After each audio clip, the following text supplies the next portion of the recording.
The Amanda Knox case has put a real spotlight on Perugia, Italy, an historic city that many Americans know nothing about. So let's go back now to 48 Hours correspondent Peter Van Zandt, who's been looking into Perugia's past. Peter, good morning once again to you. Good morning, Jeff.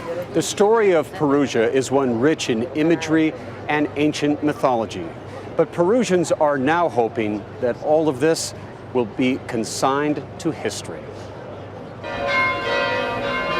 The walled Italian city of Perugia had its first historical mention in 309 BC, but did not enter modern folklore until 2007 as the site of the brutal murder of Meredith Kercher. The city's universities have played host to visiting American students for decades, drawn in by its reputation for nightlife, arts, and bohemia. Located in a valley 120 miles north of Rome, Perugia is the capital of the central Italian region of Umbria. The city also featured in the early life of the Franciscan monk St. Francis of Assisi, who in 1202 joined the war between Perugia and his nearby hometown. He was imprisoned and spent a whole year in captivity. The dark, mystical art of Freemasonry has also been prevalent in Perugia for hundreds of years, reflected in its striking Gothic architecture. The cobbled streets and narrow alleyways are home to centuries of secrets and mysteries, symbols and superstition.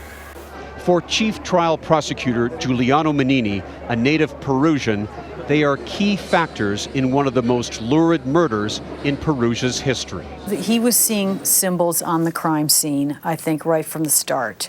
I think he saw this young woman in a symbolic way. This bloodied handprint on the wall of Meredith Kercher's bedroom was seen as a satanic marker. The ritualistic nature of the assault convinced Menini that a violent sex orgy had taken place, and Amanda Knox became the satanic she-devil who killed her. But it is the symbols of a more modern age that will document this latest chapter in Perugia's history. Its residents, though fascinated as the rest of the world by the trial of Amanda Knox, feel a growing concern in their new, unwanted notoriety and hope for a swift return to obscurity. People from Perugia are a little bit sick of this because of too much, too much about the city, and it's not a very good thing for the city. And now that Perugia has lived through the Amanda Knox story, the challenge for its universities and tourism is to survive the Amanda Knox story. Jeff?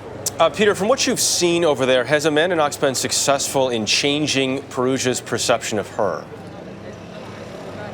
I think so. That she-devil today was vulnerable, she was sweet, she was scared, and they realize now the case against her was a fraud. So she really helped herself with that statement.